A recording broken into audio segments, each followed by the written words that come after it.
I want to welcome everyone. I'm Marci Mearns. I will be your driver today, walking us through, hopefully, if time permits, a couple of cases. If not, we do have another session in about 3-4 weeks, I think, and we'll just keep trucking ahead. Okay? So if you have a question or a comment, you do have your chat available, and I would encourage you to go ahead and type those questions into chat, and I'll pause periodically and pick those up, okay? And if it's something really urgent, most of you, as you've come in, I have enabled your microphones, which means that you would be allowed to unmute yourself for a moment and say something, okay? So let's jump right in because we've got quite a bit of material to cover here. And we are going to be using Radar Opus for our repertorization software today. Okay, so I'm going to just grab a couple of important guidances here from some of our best known and tried and true teachers. So the first would be Kent. And I've highlighted the important parts of this statement. And I also want to note that I will be taking this PowerPoint presentation and turning it into a PDF, and it will go in so that it should be available to those who want a copy of this later. So you don't have to write a bunch of stuff down. You can just sit back and relax and enjoy the show. All right. So Kent says there's an artistic method that omits the mechanical and is better, but all are not prepared to use it. He further goes on, the symptoms must be judged as to their value as characteristics in relation to the patient. Those which are strange, rare, and peculiar. We've all heard of those, of course. And I like to think of myself as using this artistic method that he's referring to here. The scientific method, the mechanical method, of course, we can always dip back into that, but we're gonna go just into what I would consider to be this artistic method a bit today. All right. And the second, yeah, we're learning this, the artistic method. The second great person that we want to pull from here is Margaret Tyler. And she says something very similar. You've got to know your repertory from cover to cover if you're to have the best results. And then, and this is the important part, you've got to use it with brains and imagination. Okay, so Dr. Kent gave us this guideline. Symptoms judged with their value as characteristics in relation to the patient, strange, rare, and peculiar. Margaret Tyler is going to give us a further bit of guidance here. So this is the order in which she considers symptoms and symptom importance. First, the generals, in their order, and this is the order that she describes, this general symptoms of the I call that symptoms of the patient. The mentals, the climatic, that would be the reactions to the environment, hot, cold, and so on. Food desires and aversions, and what's not here is the menstrual cycle in women.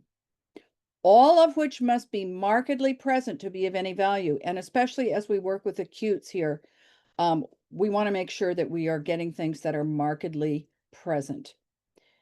Her second level of important symptoms to take into consideration are the particulars of the complaint. Now, I've added my own list below this particulars of the complaint, and this sort of we take from what we know of Boninghausen, the location of the complaint and any extensions, the modalities, time, aggravations, ameliorations, and concomitant symptoms. Okay? So again, in summation, we have from Kent, the strange, rare, and peculiars in relation to the patient, and then from Margaret Tyler, the generals in this order: mentals, climatic, food desires and aversions, and then the particulars of the complaint. So I used this scheme to do both of our cases today. Okay. And I also did what I call, these aren't really tricks. These are quite standard repertorization techniques. Margaret Tyler breaks these down pretty well, and you're going to see how I suggest that you use them in your Radar Opus program. So The tricks, if you will, one of them is combining of rubrics, and the other is the use of elimination rubrics, or what I sometimes call a filter. Okay? Let me just check our attendance and see if there's anybody else that's popped. Yeah, we have a few people that have popped in, just so that you know, those who've just arrived. If you have a question or a comment, type it in the chat, and if it's really urgent, feel free to unmute yourself. Okay? So let us get on with our first case. Okay? This is a case of a girl, age 8. I'm just going to read through this very quickly. I apologize for this speedy talk. I'll try and slow things down as we move forward. All right? Again, you can just take this all in because you can get a PDF with all the information. And this is in a phone call with the mother, complaining since last night that her left cheek hurts terribly, and now she's saying that her ear hurts. She's never had ear pain like that. It's the left ear. Pain behind her ear all the way down the neck. The whole face hurts. Cheek was hurting. Her nose, she blows out clear snot. Her eyes look fine. The mom says, all night I had her lay on the heating pad. I'm assuming that the heating pad was on the ear. Okay. She has a cough from 2 weeks prior. We had worked on that cough, and then we weren't done, right? It was super dry, and now she's hacking up stuff, egg white looking. So a few of my directed questions. She says nothing feels swollen. Post ear pain, we always want to check and see if they've got some swollen glands. No discharge from the eyes or ears. She says she's not particularly thirsty, and her ear does not hurt during the cough. Okay, so that's our case, and we need to do something for this mom and for this little girl, right? So first thing, I'm just going to walk you through how I approach this case. What is this? What happened? And what stands out? Okay. Yes, she had a cough. Is the cough the main thing? No. The main thing right now is that she's got this horrible earache. What happened? That cough never got cleared up all the way, right? And what stands out? Okay, I'm going to go to my next slide here, and let's bear in mind, where's that slide? This is our scheme, and this is the order in which I'm going to look for what stands out, okay? So what happened and what stands out? First of all, she's never had ear pain like that. So it's pretty serious stuff, yeah? And mom, by the way, is a pretty good mom homeopath. She does really well treating her kids. But obviously this is one that's gotten away from her. So again, what stands out? Pain behind her ear all the way down her neck. Her whole face hurts. Okay, again, I highlighted this because it's just letting us know it's really some severe pain. And what happened? There was a cough from 2 weeks prior. Okay, so that's basically what we've got going. Let's go to our next slide. Here are the standout bits. She laid on the heating pad all night long. Nothing feels swollen. No discharge from the ears or eyes, and the ear doesn't hurt during the cough. Okay, that's all to me that stands out. Let's look for our first cut of symptoms here. In relation to the patient, those which are strange, rare, and peculiar. Nothing but that severe pain, right? We have the diagnosis, and we have that it's pretty severe, it's pretty acute. Okay? Let's go on to our next bit, where we're going to take a look at the generals in their order. So we're just going to go through and tick off what we can in this schema before we ever get into our repertorization. So, are there any mentals? Here, I'm going to go to my next slide. No, there's no mental here. Is there any climatic? In other words, does the mom say anything about she's saying, oh, there's wind, she's chilly, she's hot? No, there's no climatic sensitivity. So we're getting pretty far down our tree here without a lot of interesting information yet, right? Food desires and aversions. Well, she's got no thirst. Okay, so we could use that and we will. Now, all this brings us to is, oh, I want to go back. I'm going to go back here. In relation to the patient, those which are strange, rare, and peculiar. You know what? I'm going to go to this very last thing down here at the bottom of this case. Ear doesn't hurt during cough. You would think if her ear pain was so acute that just moving and coughing would make it hurt, right? So I've made a note of that in my head. She was laying on the heating pad. That's interesting. And the fact that there are no swollen glands and no discharge is also kind of interesting, right? Sorry, I digress. Let's go back to Margaret Tyler's list. So we've got no thirst. That's on our food list. Now on the particulars of the complaint. We've got the location and extensions, right? We're going to look at those. And you may have made a note while we were going through. You'll see those when I get to the repertorization. We've got some modalities, right? The aggravations and ameliorations. We have that with the heating pad.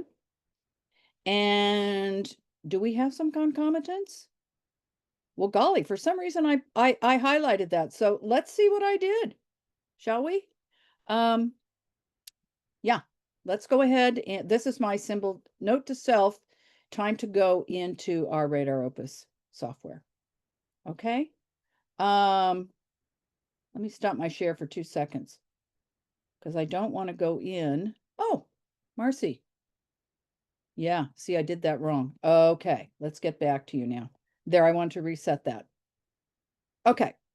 Good. So you should be able to see my Radar Opus program now.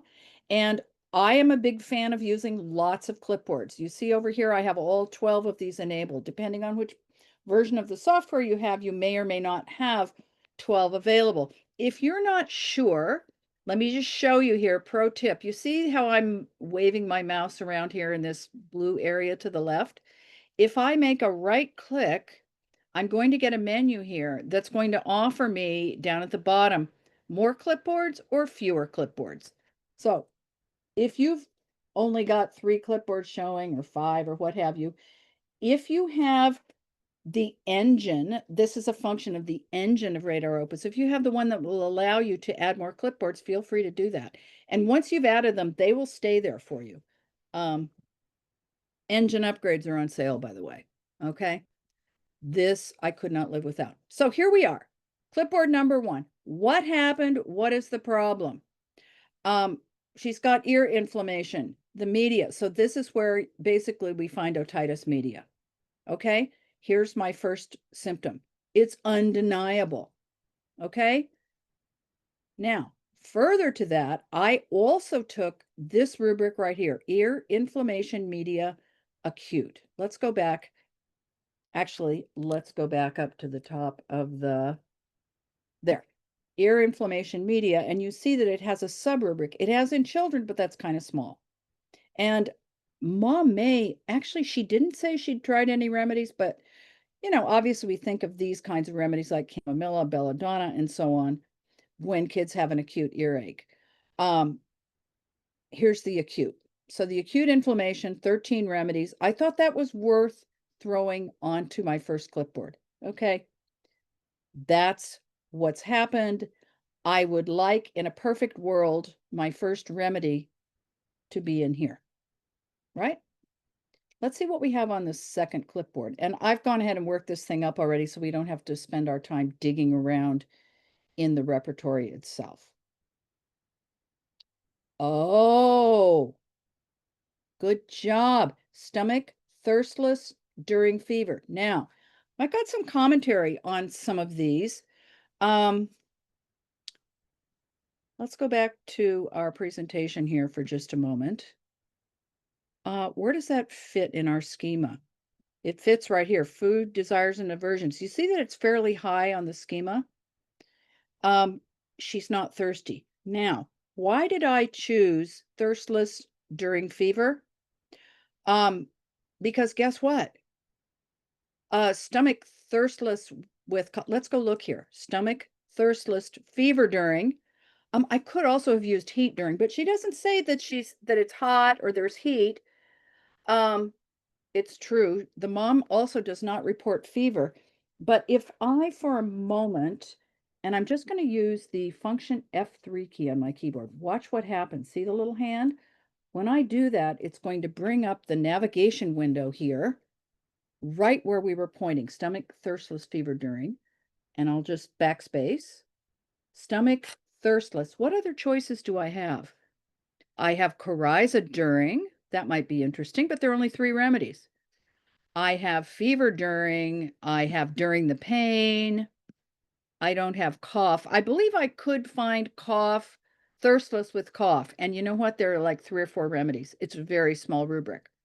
So this is one of my tips and tricks when you're doing acutes, even if they don't have a fever, the fact that there's so much inflammation, I do a little interpretation and I will use this rubric because I'm looking for that thirstlessness that is not characteristic of the patient under normal circumstances.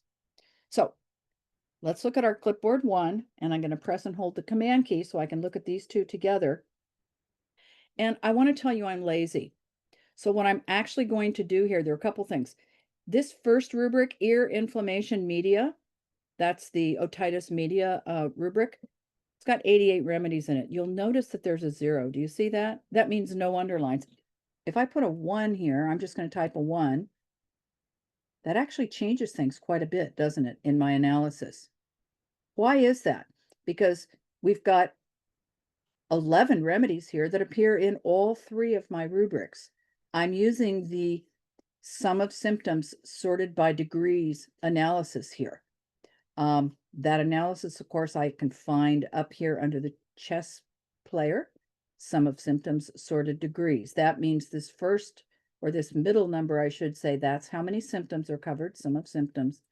And then the next level of sort would be by degrees. Now, why did I 0 this out? I'm just going to click it again and I'm going to type a 0. Because this is awfully big and I'm actually very lazy. I really only want to use one of these. Okay? Because I've got like limited time to get this thing sorted out. Mom is on the other end of the line. The kid is in pain and she's only got so many remedies available. So I definitely want that one. And I definitely want the thirstlessness. Okay? So really and truly, at this point, we're only looking at 11 remedies to be able to prescribe, right? But let's continue. Let's see what our next thing is. Aha. This is, let's go back to our schema. This is on the particulars of the complaint, then the location and extensions. Okay? That's what I've got on my clipboard 3 here. So again, I just go chunk, ka-chunk, ka-chunk with the symptoms, and I'm using a different clipboard for each one. Okay? And you'll see, oh, look, here's a number. All right. If you step back as the practitioner, let me see if I can just make this a little bit bigger for you. You may not be able to see the symptoms. That's probably better, huh? If you take a step back now and take a look at all of this list of locations and extensions, you will notice that I've done some manipulation here already. Let's look at symptom number 5, ear pain behind the ears. Remember the mom said it hurts behind her ears? There are 190 remedies in. Remember how lazy I am? It's fine to have that there, but I don't want to hang my prescription on it. So I'm just going to leave it there and give it 0 underlines. Again, if I give it 1 underline, all of a sudden it pops into play and things shift a little bit. But again, I'm being super lazy and super concise here because this is an acute. So I'm just going to say, all right, we got pain behind the ears. Do we care? Not really. What about this symptom? This is exactly what she has. She has ear inflammation, otitis media in the left ear. What's wrong with this one? It's too small, useless, right? So it's not that I don't want to have it there. I put it there and I zeroed it out. Okay, if I bring it in just by typing a 1, oh, Spagilia pops up. Very good. I'm just going to leave it at a 0. In a perfect world, I would like my remedy, my prescription to cover this, but in the real world, it's not going to help me find a good prescription. Now, so we've got basically 2 symptoms left on the board here. The first one is this combination, the ear pain extending to the neck. And you can see that these are both small. Now, when I say small rubrics, I have a sort of ideal size I like to work with. When it's a constitutional or a chronic prescription, I'll be up from 50, 75 up to 1 or 200. When we're down in the acutes, obviously the symptoms are not going to be that big.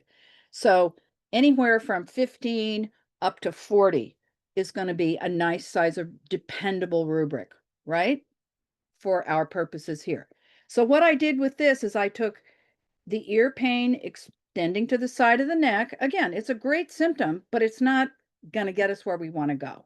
So I took that one, and what I did is I actually combined it with ear pain extending to the neck and side of neck. Actually, that's just a subrubric of that. So I certainly don't want to put that twice, do I? What I did is by selecting both of these, I use the command key to select both. Now, when I combine, this is really important. This is one of those tricks that I mentioned earlier. The only way that I suggest combining is by using the grouping method. What do I mean by that? I'm going to select both of my rubrics. I'm going to right click and I'm going to go to this command here, group or combine rubrics. Okay. Now you'll notice that there's the letter H here in front of these. Okay. How did I get that letter H? I went into group or combine and I'm staying in the top half of this box. Add the selected symptoms to a group with all remedies. In other words, I want to combine those two, and I'm just going to choose a letter of the alphabet. I just sort of randomly chose the letter H, and then I'm going to say combine. And that's exactly what we have. Okay. The program itself treats these two as though they were one symptom. The most interesting one to me actually is the face pain extending to the ear. Why do I say it's the most interesting? Because it's a nice size, right? And it's more unusual. Remember, everything started on the cheek and then went to the ear. So this is also tracking the evolution or the development of the chief complaint. It started in the cheek and it's extended to the ear. So I really like that symptom a lot. And if I had to choose just one out of this whole clipboard, it would be this one. Whoops. So actually what I did is I gave it an extra underline. I just gave it 2 underlines. This one is still here. And let's take a look at, let's put this back to 1 underline for just a moment. Okay. Sum of symptoms 2. I've only got 4 remedies here that cover both my symptoms. Everything else is a one-off, right? It's an important one-off. For example, lachesis covers that face pain extending to the ear, just like pulsatilla, just like the rest of these. This is the good stuff right here. Do we have pain behind the ears with all these? Yeah, but I'm much more interested in, if we want to think back to Kent, what's most individualizing, what's most rare out of all of this stuff. And I'm going to call it this one, and that's why I'm giving it 2 underlines, just to make my life easy. Okay, let's see what we got just for fun here. Let's go to clipboard number 1. There's our acute inflammation. Clipboard number 2, there's the thirstlessness. And we've got a small group of remedies here that cover both symptoms. What happens when we throw in that face pain extending to the ear? Oh, goodness. Okay. Belladonna jumping right up to the top of the pile, isn't it? Along with some other interesting and important remedies. How many of these still have the acute otitis media? Well, some of them are over here. Here's arsenicum all the way down here. So at this point, I'm going to get lazy. Let me show you what I'm going to do. As I said, this is the only rubric that I care about really at the end of the day. At the end of the day, I'm going to make my selection from here. Okay. Because I'm lazy. Okay. So what I'm going to do is I'm going to use my other trick, which is elimination. I'm going to basically exclude everything that's not part of this rubric. How do we do that? It's the same right click, and it's here under change qualification. See, I can put normal and it's going to be just like we see now. As soon as I go eliminative, watch what happens. Watch right here, lycopodium, muriatic acid. See these ones that sepia, even calcarea, the ones that are not indicated, watch what happens to them when I select eliminative. Boom. Cleaned everything up, didn't it? Basically, we just squished everything down and said, we only care about what's in this rubric right here. That's a lazy way to do things, but I'll tell you what, if you're on the hook and you got to get her done, it's perfectly legitimate. Now, if I want to change that back, I'll just show you how to do that. Oh, notice that that rubric now has turned green and it's got a little dot. That lets me know that it's acting as a filter or an elimination. Again, I can just right click, change qualification, and bring it back to a normal rubric status. Okay? How we doing? I don't see anything in the chat, so I'm assuming you're all good and tracking with me. Yeah? Let's go back to our guidepost here. Modality. So we got the location and extensions. We got the thirst. We actually have the chief complaint, which is that acute otitis media. Let's go ahead and see what I did for the modalities. Again, I just am following my scheme here. Let's look at clipboard number 4. Oh, yeah. Remember she had her on a heating pad all night long? Now, I dragged these from all over the place. Okay. Probably what I did in all likelihood was and those of you, if you've been with me before, you know I love the advanced search. So I'll go here to advanced search. And I probably went over here to words and put warm amel. Okay, because you can do that. You can put in ag and you can put in amel. And when you're doing acutes, go for it. And then what I do for my searching, I tell it to search in my favorites because I don't want a lot of garbage. Again, I'm very lazy, right? And here are my results. So in Boraki, I've got so many. What is it? Is that a 5 or I can't even read that? 25, 28, whatever. Here are some modalities. Warm applications, right? Warmth, heat, warm applications, yada, yada, yada. So I just did a really quick search, warmth the mail. In Shrines, I've got a lot, right? But I know what I want is, well, let's go to the ear. Let's go. Hey, let's put ear here just for kicks, shall we? Let's narrow the search a little bit. Oh, that's even more narrowed down, isn't it? Only 6 remedies in Boraki. Now, if I were really lazy, I'd say, well, I'm just going to choose one of these, right? And in synthesis, we've got 10 in the ear chapter. Okay, why did I feel I needed to go outside the bounds? Because this is too small. And quite frankly, it's useless. Look, I don't even know what some of these remedy lack. Well, I'm not going to say what that one is, but you get the idea. Oh, but I have a cross reference here to ear pain worth ameliorates. Huh. So you see what I did? Just that quick search on warm amel, searching in my favorites. Now, if you don't know what your favorites are, let's take a little sidetrack here. So I'm going to go over to my repertories library, upper left-hand corner, the big repertories icon. These that you see with a star, I have designated these as my favorites for various reasons. And how did I do that? Well, let's say I wanted to select Kent as a favorite. I'm going to point to the title. I'm going to right click, and down here at the bottom of the pop-up, it said add this title to my favorites. Okay, and now Kent's been added. You know, really, I don't want Kent. No offense, but remove this title from my favorites. Okay. Same goes for references. I've got a few references. Looks like I set these up from a presentation that I did. But again, when I go to do my actual search and I'm doing acutes and I don't want to be looking all over Kingdom Come, I will search in all my favorites. And remember, ag and ML are perfectly legitimate. Let's confirm that. Ag.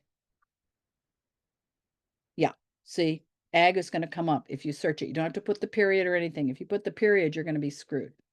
Okay, so where were we? We were on clipboard 4, right? After I got all those modalities, I combined them all. Oh, look, why are they in group H the same as the other? Big mistake. Oh, Marci, not good. Oh my gosh. So what's happened here? Because the computer's dumb, remember? Gee, I'm so glad we found this. The computer thinks that ear pain and this ear pain and all of this are all belong to one group, like they're all one symptom. So I got to fix this. Let's go ahead and add them to a different group, shall we? We don't want them the same with the ear pain. So I'll select them all. I'll right click, group or combine.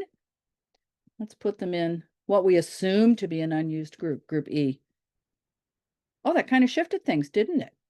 Look at old Kelly Bick popping up there like that. Okay, so you see, let's just look at clipboard 4 by itself because I want to point out a couple of other things. Down here in the lower left-hand corner, this information is now for the clipboard that's showing. And it says, I believe that should say 4 symptoms, 85 remedies. Okay, so that's a nice size combined rubric, right? Some of these remedies are repeating multiple times, like Callie Bick, like Russ Talks, but we really only want a score of 1 for this important modality, right? So that's why I combined everything. I got a nice sized rubric of 85 remedies, pretty much guaranteed whatever I want to give is in here. This is that smaller one that we were looking at. It's not so reliable, right? Why? Because it's too small. Okay, so I've got, let's see, we were looking at the modalities, and let's see what we should have on the last one.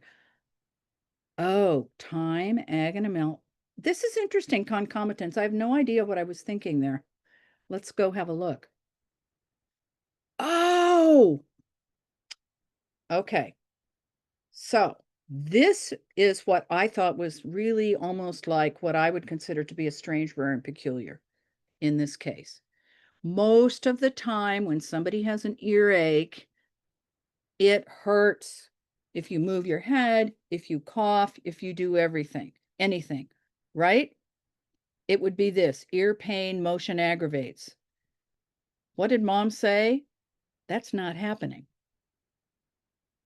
Let's go back to the clipboard. Ear pain, cough during. This is what we would expect, right? So this is where this case gets really interesting. I actually want to create a rubric. I want to create a symptom that excludes all of these remedies here. Because this is what we would expect to happen, and this is not happening. So first thing I did, I said ear pain motion, ear pain cough. I combined the two. So you see they're in a group. And we have another really cool setting. Okay. Actually, I'm going to display another clipboard along with this. I'm just going to bring up our acute otitis media. Clipboard 1, clipboard 5. So again, this is the modality that is absent. I like aconite for this case right now. Why? Because it doesn't have this thing of pain during cough. That's a plus. I know this is a little tricky. Just let it soak over you. I like belladonna here because it doesn't have this. I don't like calcarea. Well, number of reasons I don't like calcarea, because it's also not in my acute. What I'm going to do, now you remember, where did we make that elimination rubric? Oh, we didn't make one, did we? Hold on. Oh, the phone. We wanted to do this. We wanted to make this an elimination, remember? That restricts our view. We're only looking at these. Now, what about this cough business? I would dare say that anybody who has this problem is not going to come into our awareness. We don't really want to consider those remedies, right? So there's another filter, if you will, that you can use. And I'm going to right click. It's in the same place as the other one. Change qualification. But it's exclusive. We are going to exclude the remedies that have that symptom. So we should see ferrum phos, silica, and capsicum disappear from view. Let's see if that happens. Yep. So you see what I did? I hope that's clear. I made an exclusive rubric here, and I said, if you are in here, if you have either one of these symptoms, I don't want to hear from you right now. You're not part of this solution to my problem. Okay? Exclusive. I'm excluding those. Now, we always have to be careful when we're excluding, when we're filtering. But again, we're just trying to get this thing done, right? Okay? So we've really narrowed things down quite a bit. Are we going to consider Kali Muir? Probably not, because they should have had some thirst. So there's my clipboard one. There's my thirstlessness. What happened with I'm just pressing and holding the command key. There we have the face pain extending to the ear. And on clipboard 4, I have my modalities. This is all like one giant symptom here. Okay. So at this point, I believe I am ready to prescribe. But let's just check my presentation here and see if we're following the logic. Okay. So that's our symbol to go have a look at the repertorization. Here it is. So I took a nice screenshot. Yeah.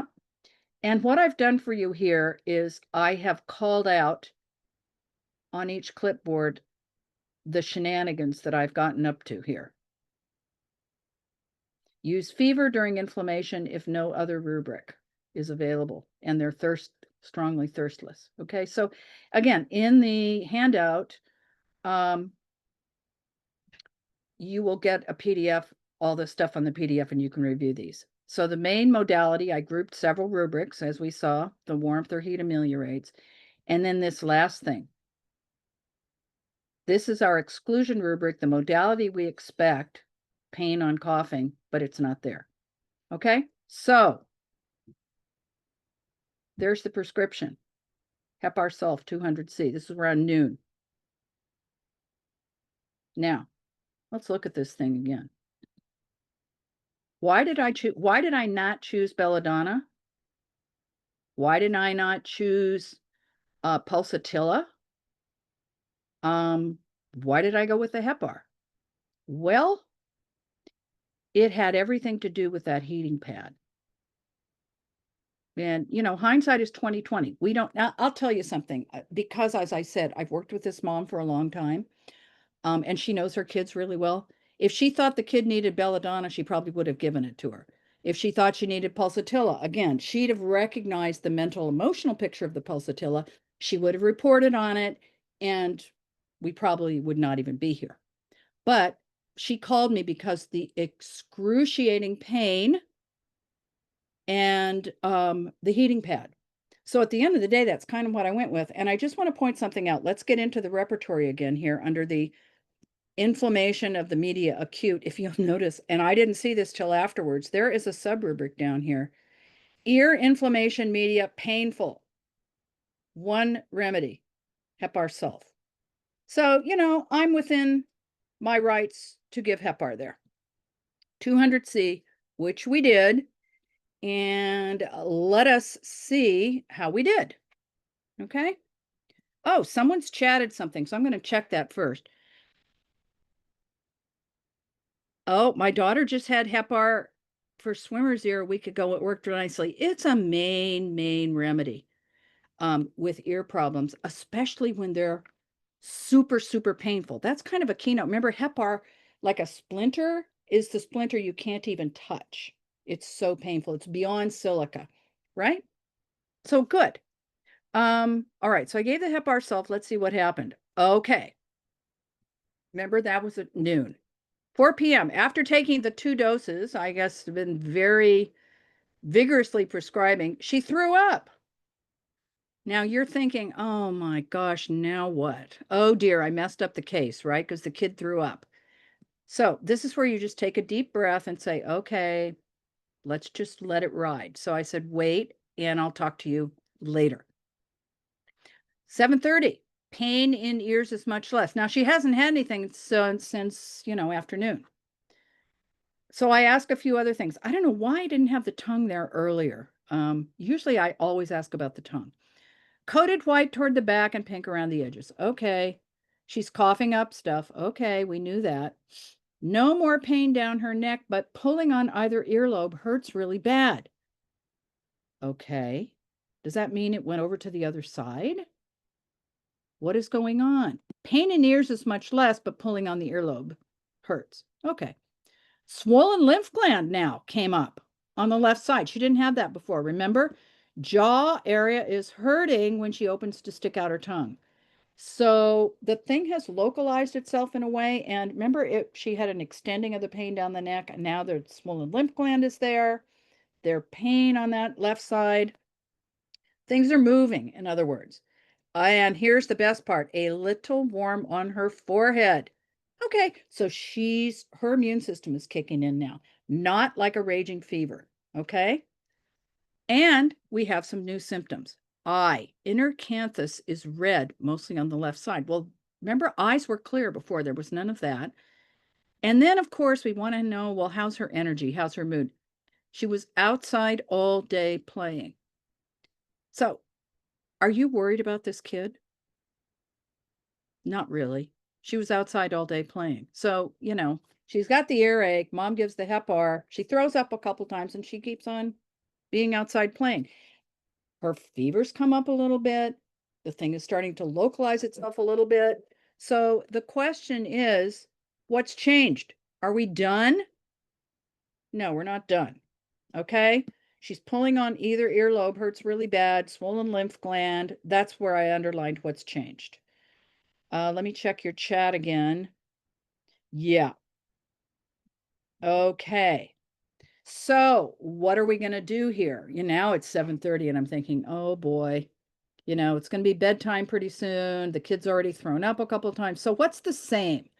These are the questions we always have to ask ourselves because mom's going to say, oh my gosh, or, whatever mom's going to say. So you as the prescriber have got to really dig in and get all of the details. What's the same? The cough is still there, right? We didn't shift the cough at all. What's better? Ask yourself, the ear pain is better. The pain down the neck is actually better. And her energy is good. This is the most hopeful part. She's been outside all day. So we know we're on the right track. The kid's not going to end up in the emergency room. We're good. And what's worse or new that mom has reported?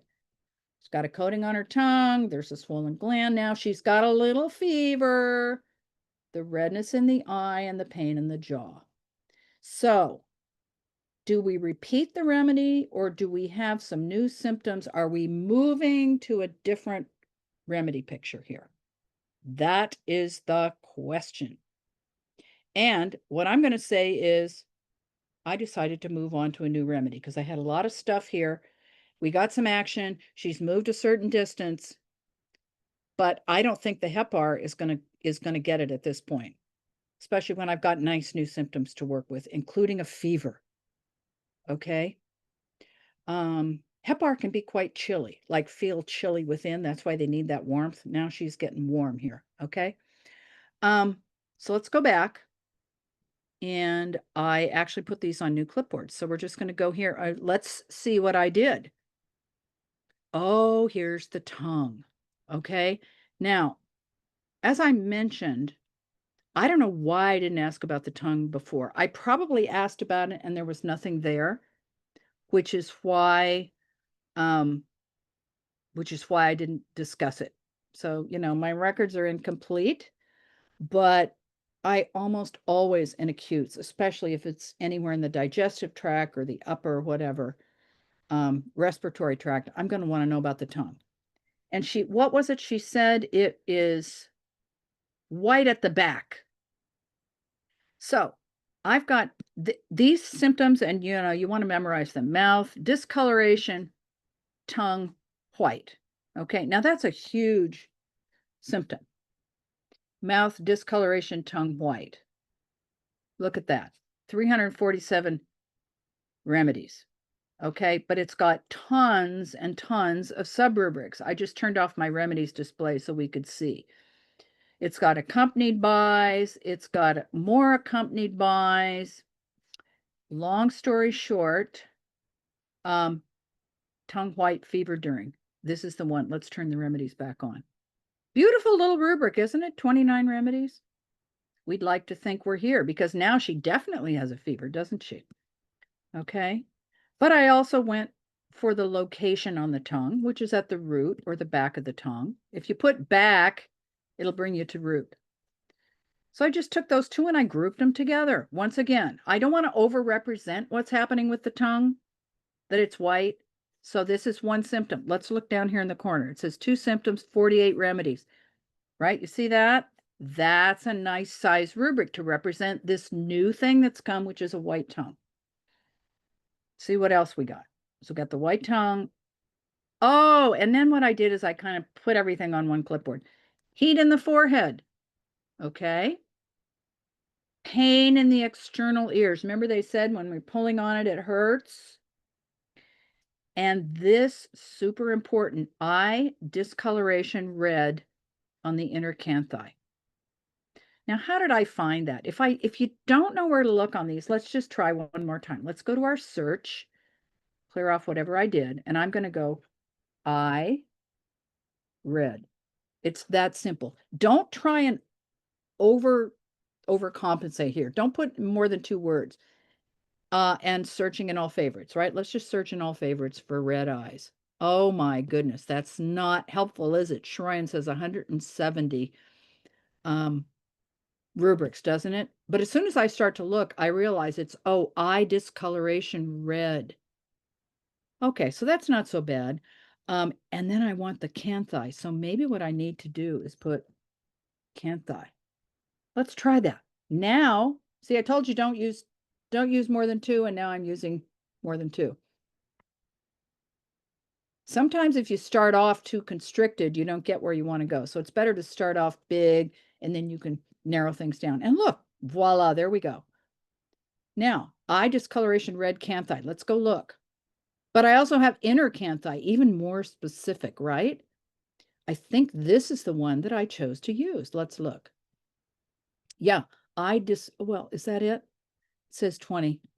It must be that one. Yeah. I went for the inner canthi. I was getting quite specific because I thought anything that's got heat in the forehead, pain in the ears, and the inner canthi, it's going to be a pretty good choice. I could have used this one. Let's put that one there instead. I'll just slap that on there and I'll zero this one out. Does it give me more choices? It certainly does. It now gives me how many remedies cover all 3 symptoms? 9. That's probably better. Okay. So let's go with these 3. Okay. It's not going to change my prescription, but for the purpose of repertorizing, this was a bit restrictive, wasn't it? Because it only gave us 3 choices that covered that. All right. Hopefully you're following. Let us go to our last clipboard. What did I do here? Oh, remember the glands are swollen now. Okay. We use these quite often. This is a big rubric here. 205 remedies. Remember what I said? Not usually going to be using something that's that big, especially in an acute. But I want you to be aware of this one. The difference between these is rather striking. So if I go to swelling of the cervical glands, In the subrubrics, let me turn the remedies off so you can see them. In the subrubrics, we have beads around the neck like a string of beads. That's an interesting one that we might use. That's why I said when I have people and they got an earache or a sore throat, I always have them check this. And if they have that, I'm going to have them turn it on. Unfortunately, there's not really anything there. You got a couple of remedies. If it's not athusa or cystis, you're done. So, painful swelling of the cervical glands. Okay. So we got some subroot. We got hard swelling of the cervical glands. Well, I didn't poke mom to see if they were hard. I wanted us to see the difference between this symptom, swelling of the cervical glands, and inflammation. Inflammation of the cervical glands, I tend to use this one quite a bit more, and I don't know why that is. It could be because it doesn't specify if they're painful or not. But just to be aware that they're all there, inflammation and swelling. I put them both down. I didn't really differentiate too much between the two. And so let's just look at these three. This is what's new in the case. Now, where are we going to go? I just forgot I didn't show you this. Here is our original. Okay, where I skipped from was we repertorized all this. What's new? But I want to show you something here first before we finalize the second prescription. This is our first prescription, right? We gave Hepar. I want to bring that up and I'm going to show you. You see these shady lines here? I want to show you what that is. Because I use this a lot in acutes. I gave a remedy, it got things to a certain place, and then I want a remedy that follows well, right? I want a remedy that follows well after Hepar. Here's how we're going to do this. We're going to bring up our remedy selection window. Up here at the top, you see the big icon. I'm going to bring up Hepar. You'll see in a moment why I'm doing it this way. There's my Hepar sulf. It's highlighted when I click. This is my remedy information window for Hepar sulf. You see that? Here, under this little tree of families, I've got something. You see, I can go for some keynotes, quick references, but I can also go to this families thing. Right here, the second down on the list, it says related remedies, and there's a triangle next to that. Whoops. This is going to give me a database of Hepar followed well by. You may not be able to see that. I have a hard time magnifying, but that's what this says. So this would be, all of this information has been put in here by the programmers. Hepar sulf followed well by, and over on the right-hand side, we have some remedies listed. We also have, down in the very bottom right-hand corner, a selector that says highlight this family in the analysis. See that? So watch. That's how I got that highlighting. Let me make this just a little smaller so you can see it. Okay. All I did is I went into the remedy information for Hepar sulf. There's the remedy information window. I said, show me related Hepar followed well by. And then I said, highlight these for me. Well, pretty straightforward, isn't it? Let's go back because there's also a choice that says Hepar follows well. Oh, follows well after. We don't want that. I will sometimes do follow. Yeah. Oh, complementary. That's the other one I'm looking for. This is basically the same thing. A complementary remedy is one that completes the action of the previous remedy. So complementaries, let's look at that. Well, they threw pulsatilla out, didn't they? Anyway, this is an exercise that if you want to take advantage of that database of related remedies, this is how you get to it. You'll find the remedy, you'll open the remedy information window, and then this will be here. and you can open this up, and you actually can either highlight, or they also tell you you can limit the analysis. I'm not going to do that because it really takes a lot off the plate. But I wanted you to see that. So I'm looking for one of these remedies that's complementary to Hepar. Let's bring up these new clipboards. Here's the tongue. Oh, now as soon as I start mucking around here, that highlighting goes away.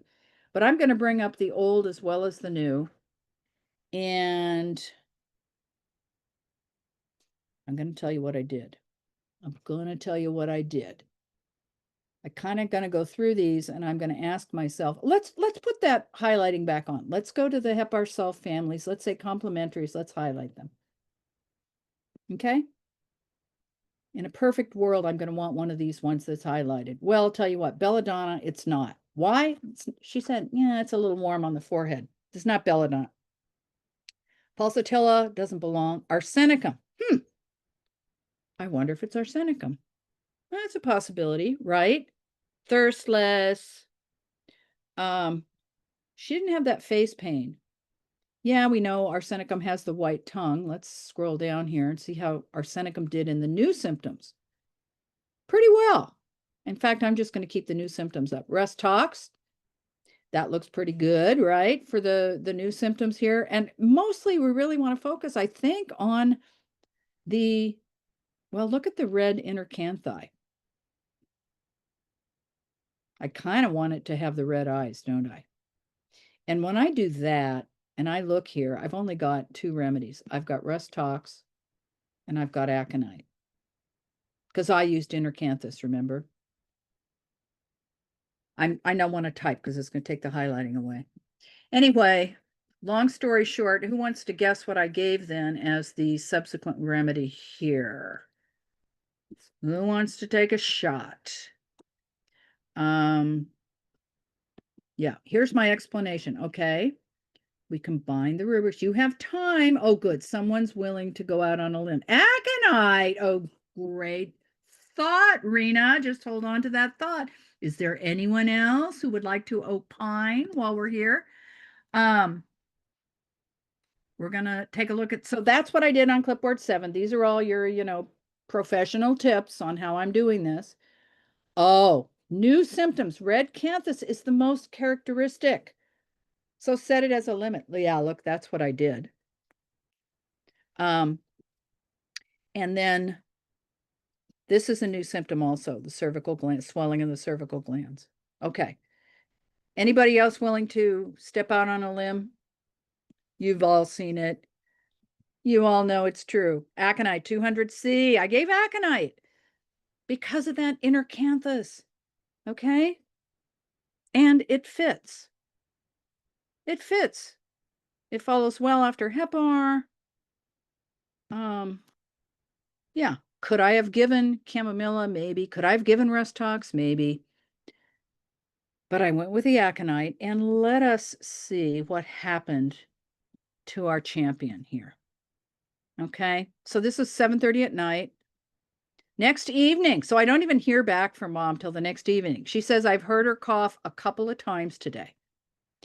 All of a sudden, she learned to ride a 2-wheel bike on her own. Remember, she was outside the day before exercising? I looked over at her and she was riding a bike with no training wheels. Then Mom says, and this is the key for all of us who love this work, after every really bad sickness, she learns something. So yeah, ta-da. That was it. Her vital force wanted to have the aconite, and really what she was trying to do was push herself to a new developmental level. Yeah, Rena, you're asking, did I have her give 1 dose? Probably. Again, this is a mom that I've been working with for about 4 years, and she's very good. I mean, I hope this woman takes training at some point. She's got 3 little ones. She's, like so many of us, she got started because she's convinced. But once I tell the mom the remedy, she goes for it. So I suspect she only gave the 1 dose and the kid woke up fine. I usually will have them repeat the remedy once on waking. just to kind of seal the deal, even if the kid's fine. And that was it. I think there was nothing more then for quite a while. Um, right? So yeah, that was Hepar and then aconite, and that's a typical acute that I get. Oh, that's the hemorrhoid lady. Ha, that's the next case. So we've got a dilemma here because we're right straight up at 5 o'clock, which means we have scheduled 15 more minutes. I'm not going to get through the next case in 15 minutes. I think what I'd like to do, and I'm going to ask you, first of all, for any questions that you would like me to take with regards to the repertorization steps and what I did here. That was a lot. So I would love to hear from you if you have specific question. Oh, hi, Lori. Oh, great to see you. Yeah, okay, nice to see you. Come back next time because we do have another case. Um, okay. Yeah, wow, long time no see. Anybody, want to ask anything? Let me see if there's anybody here who's not. Oh, Lori, well, you're leaving.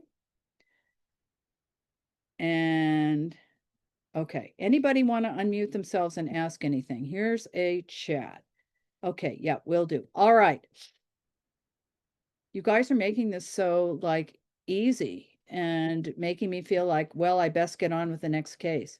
What I thought I was going to do, and I still might, is I'm going to start the next case and I'm going to invite you all to screenshot it. Because if we don't get it done, I'm going to ask you to go ahead and work it up using some of these techniques. And then we will start our next session, which is in however time it is, a month or so. We will start back in with the next case, okay? And then I'll have another one after that. Okay, so I'm going to put this, here is our next case. Woman, age 50, hemorrhoids. The entire case is on this one page. And if you would like to take advantage of the moment, I will invite you to screenshot this because I guarantee you we're not going to get it all the way to completion today, to my satisfaction. I'm really, really digging in on these guys, right? All right, so I'm going to read this. Marci, I do have a question. Oh, good. Go ahead. So these shortcuts are fantastic. Mm-hmm. Uh, and I love them. And I'm just wondering if is there like any like document where I have a list of these shortcuts just in case, I forget or lose my notebook or don't understand what I wrote. Okay, so great question, Rena. Yeah, exactly. I developed these shortcuts, if you want to call them that, and these are my tools, these are my tips and tricks, and I have developed them myself through banging my head up against the proverbial wall over time, and I have essentially made them my own. You're going to get a PDF, and I'm going to encourage people. In fact, let me bring up on the screen right now how you can get a hold of me. This is my website for this kind of thing, the training stuff. You can always reach me through here. It also has my homeopathy website. If you don't get the PDF directly from Radar Opus, write to me, get the PDF, and then you know what, Rena? Make your own list. Work with them, jot them down, practice them, and I guarantee you're going to internalize this stuff. I'm hoping at some point to offer a short course where we will do exactly what we're doing right here, which is work through cases, cured cases, if you will, with this methodology. But for the time being, I would encourage you to take your notes from today, watch this video again if you have to, take the PDF and, like go through these tips. See if you understand what each one does. Okay? Make them your own and oops, hey, wait a minute. I almost gave away the store there, didn't I? Sorry. Back up, back up, back up, back up, people. There we go. You didn't see any of that, did you? Um, yeah. Yeah, Suzanne says agree. Agree with what? Make them your own? Yeah. Um, and there's no shame in oh, make a cheat sheet. Yeah, you make your own cheat sheet. And pretty soon you will do this just like that. And believe me, when I go back and look at my cases that I want to break down for you guys, I actually have to go back and reconstruct my methodology because I have so internalized this now that I no longer like the tongue thing. You know, I know what I ask and what I don't ask, and I pretty much always ask and don't ask it. Come to the next meeting. You know, come and do some work with me because this is what I love to really get you so that you know how to do this yourself. It's not rocket science, but it does take some diligent digging through the weeds. Okay. Ah. And so in our remaining 7 minutes, I'm going to read this case. And again, I invite you now, screenshot this. Okay. Take a picture of this because I'm going to ask you guys to basically take what you learned today and do this case. And it's a one remedy case. Okay. Good. Woman age 50, hemorrhoids. She says the hemorrhoids are really painful. I can't even walk around. Any increased pressure down there is excruciating, from sneezing and coughing to being cold. My ear pressure is also affected. This internal pressure buildup is what causes it. Well, she's interpreting there. Side note, note to self, just because she said that doesn't mean that that's true. That's her perception. My eustachian tubes tighten up with stress and they open up again when I'm able to relax. Lots of issues with daughters and partner. Afraid of people in general, mistrustful and suspicious. She says, I'm not shy. I've seen that people are terrifying. If it involves conversation or arguments, I'd rather not have that. Also, I cannot feel my urethra when I'm urinating. Frequency and urging are not affected. Obviously, I asked the question. Okay, she didn't just volunteer that up about the frequency and urging. I can get constipated when not smoking. I said, oh, you quit? I'm always razzing her to quit. I've been working with this woman for like 13 years. I can get constipated when not smoking. I said, you quit? She said, oh, I go back and forth. I use it as a crutch for stress and emotional upset. My partner was being a real jerk. The next day, it was like bile coming out in my stool. That was a few days ago. Then the hemorrhoids came out right after. I said, it all happened after an argument? Mm-hmm. That's the case.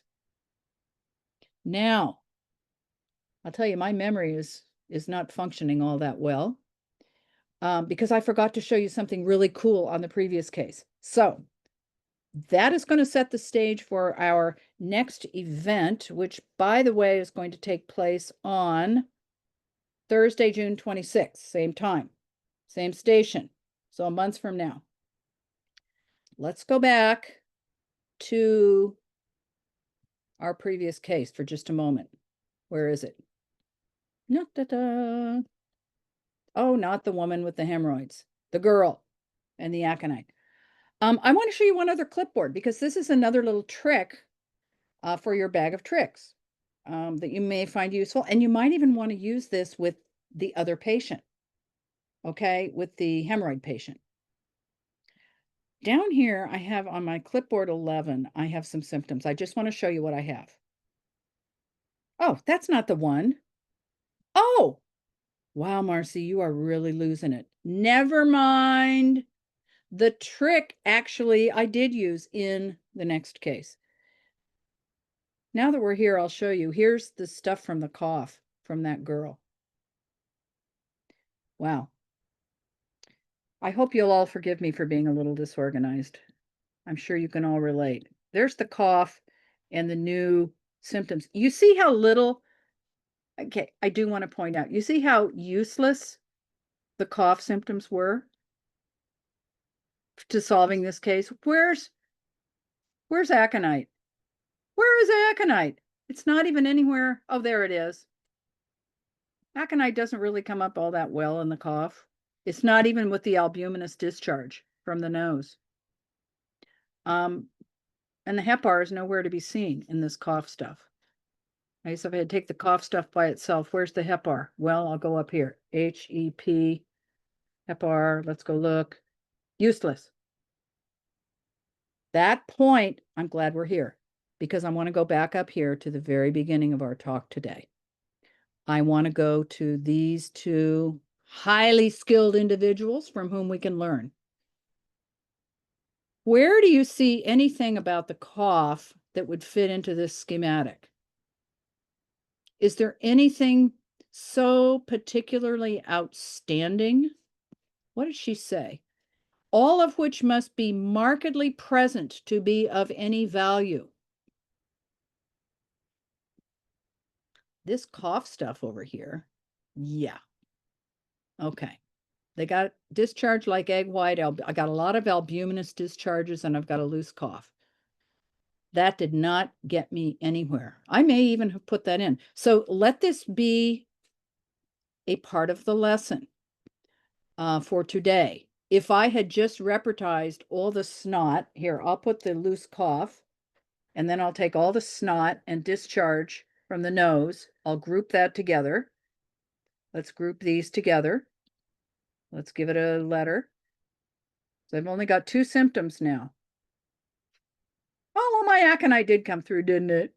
Huh, it did come through. But where's my hepar? If I had started out, and you know what, I'll be honest with you, who knows but what she might not have done fine with aconite from the very beginning. We always are left and we will never know. Georgia, the 8-year-old girl you were working with for years, did she have a chronic remedy that you tried, did not actually work for the cough?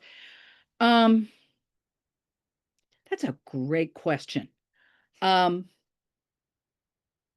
have yet to identify a good chronic remedy for that girl.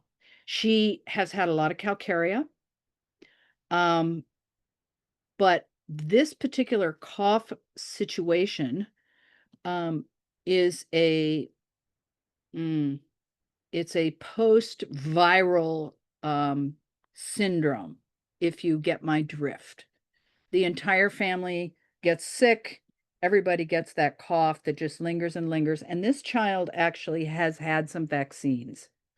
So, unless and until we can clear out that tendency toward the subacute whooping cough, the pertussis, she's just going to continue to get those coughs. So that's sort of the direction I've been working with for her. She's quite calcarea-like in many, many ways. But now that she's 8 years old, it is going to be easier to individualize a remedy for her as she is. Very independent. She's the big sister, blah, blah, blah. So that's a great question. And I do want to say that for the hemorrhoid lady, she came in complaining of some things prior to the hemorrhoids. And what happened was I gave her constitutional remedy and it didn't do much. It sort of stabilized everything. And that's why I went to this, let's fix this layer business with the hemorrhoid layer. So with that, we're going to close for today. I'm going to stop sharing so I can, I was going to say so I can see you and say goodbye, but no one's actually on screen. Oh, why does this say Q&A? Now I'm seeing something. Am I okay if you do screenshots of my slides? Yeah, of course. Yeah, help yourself. Yeah, thank you for being here. I hope you guys will come again. And oh, I didn't get to show you everything they have on sale, but there's a lot of great stuff on sale. Okay. So before I close the meeting, I'm going to go to radaropus.us. I'm going to open the link for that. And I want to remind you, see where it says view promotions? if you find that you don't have those 12 clipboards like I do, where's the upgrade? Engine upgrade, upgrade engine. It's great. It's actually kind of essential to have that many clipboards. Okay. And of course, if you don't have Yasgur's dictionary already, you can get that. Yeah. So there you go. It's been great. I so appreciate everyone coming, sharing. Interested in George Vitoukas, but can't find it. I believe that George Vitoukas has not renewed some contracts because I think he has his own software now that he's affiliated with. Um, yeah. So unfortunately, that's probably just why, Suzanne, you're not able to find him. Nonetheless, for what I'm showing you here, your synthesis treasure edition, Adonis, a good search engine like the advanced search that we use, and plenty of clipboards, you can do so much. All right. So again, thanks everybody for coming in, and we'll see you next time. Okay. Take care. Thank you.